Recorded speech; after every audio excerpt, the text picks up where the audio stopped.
What's up, guys? Welcome back to Between the Pylons. I'm John Camacho. Thank you so much for watching. And today we are talking about Javonte Williams, running back for UNC. And guys, I got to say, this is one of my favorite players in the class. I really believe after going through a lot of the big names, and I still have a lot of other names to go through, this is going to be a lot deeper of a class than last year. Obviously, last year, I think had, pretty much 5 names that were circulated as like the top 5, and they're all have gone on to have varying success, but they were all drafted in that top 64 range, and that's all well and good. I think this year there's going to be a lot of guys that are taken between like the 3rd and 4th round and really belong in that range. This is another dude who very, very seriously could end up being my number 3 running back this year. And again, I haven't gone through everybody. I'm recording this at the end of December, and I'll probably get this out sometime in January. I have a couple videos that'll have to come out before it,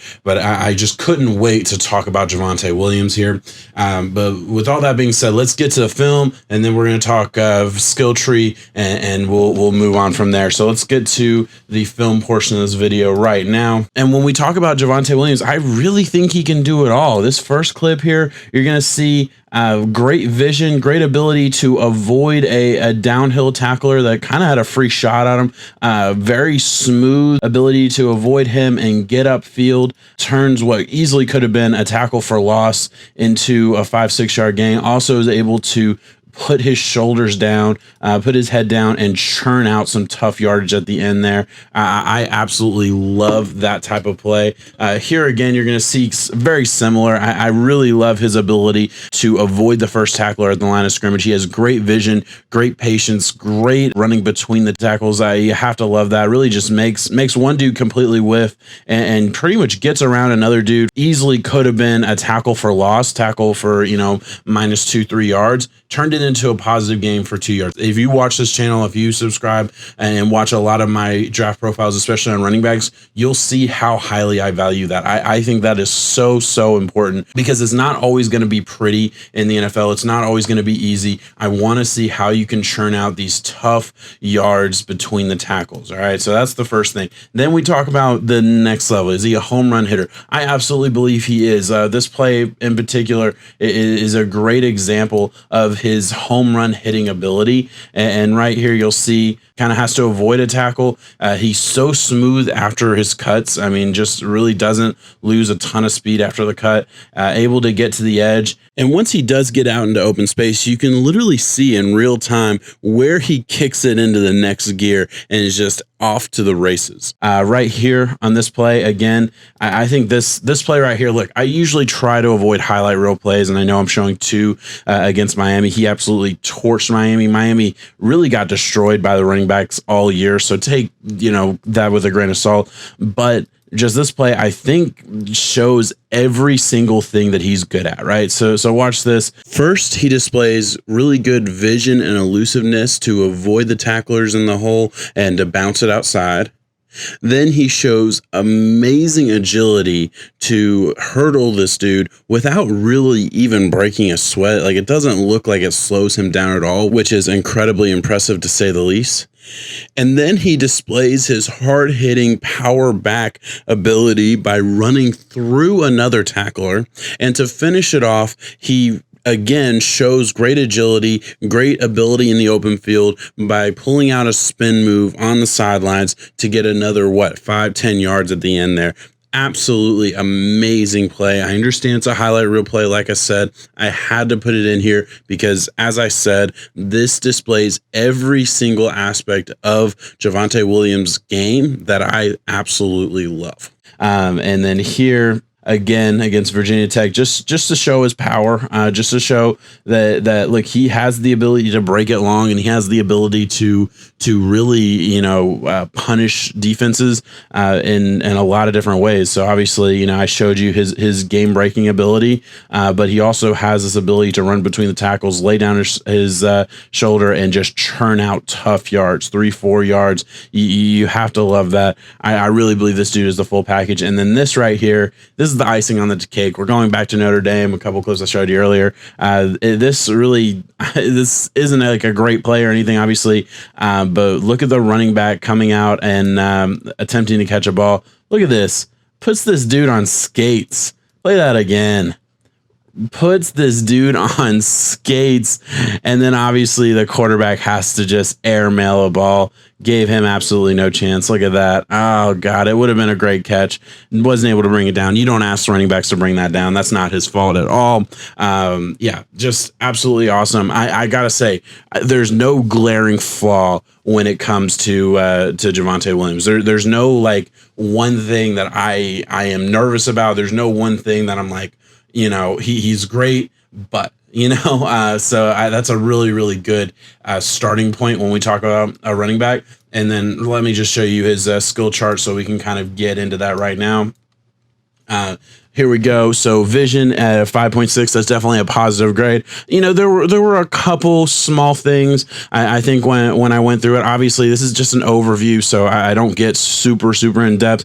When I went back and looked at my grading notebook, there were a couple small things where it's like, maybe you could have chose the other whole. Very, very minor stuff. It's still a positive grade of 5.6, but it could have been higher probably. Agility, very good. Look, he's not going to wow you. He's not going to put you on skates every single play.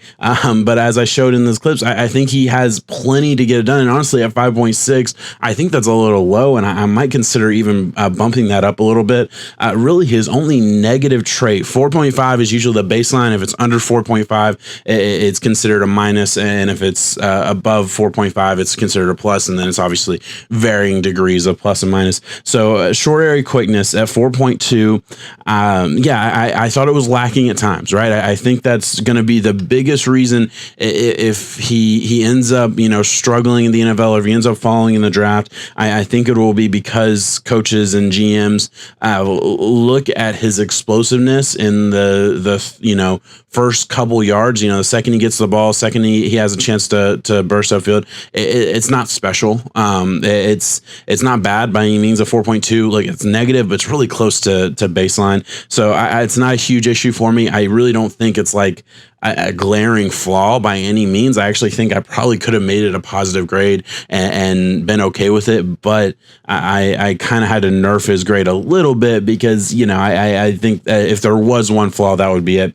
But at the same time, acceleration is really, really good at a 6.8. We got a acceleration there, and I think that's totally fair because he definitely has that next level speed. And then get to pass protection. He showed that he can do it. I didn't put it in the clips, but he has a very positive pass protection grade. I don't think that any team will look at his snaps in pass protection and think there's a flaw or think there's an issue. I think he can get on the field right away.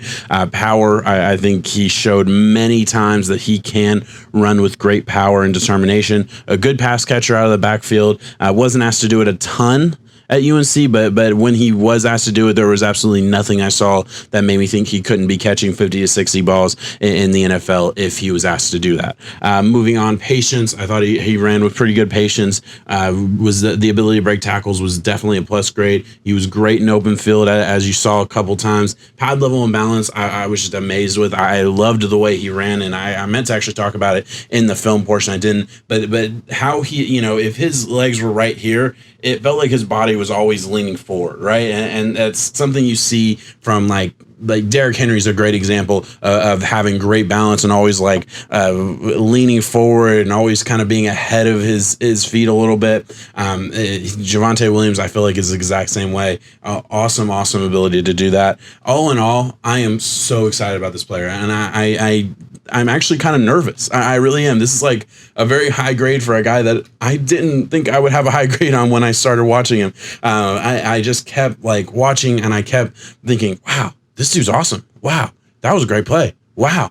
He's explosive, all of these things. And what sucked is I actually watched his running mate, Michael Carter, a little bit earlier, and before I had watched Javonte Williams, and I was a fan of Carter too. So I think there's going to be two UNC running backs that get drafted. I do think Javonte Williams is the better back, and I think he should get drafted first. I think he should be a day 2 pick, to be totally honest.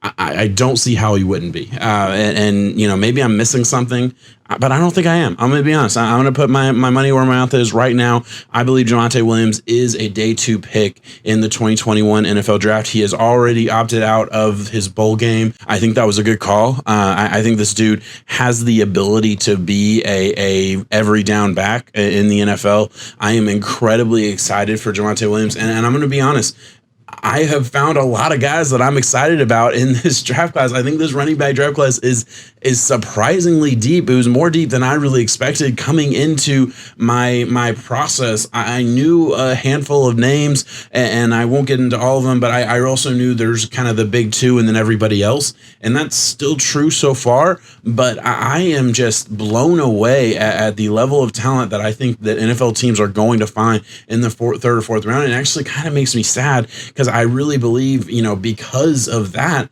there's going to be guys that end up being undrafted free agents and end up, you know, really struggling to get a job that absolutely shouldn't. And that's just kind of the nature of the running back position. You can just, in the NFL, you can just trip over a good running back. It's pretty ridiculous how many good ones come out every year. But this year is absolutely no exception. And I am so excited for Javonte Williams. But guys, thank you for watching. Please let me know in the comments what you think of Javonte Williams.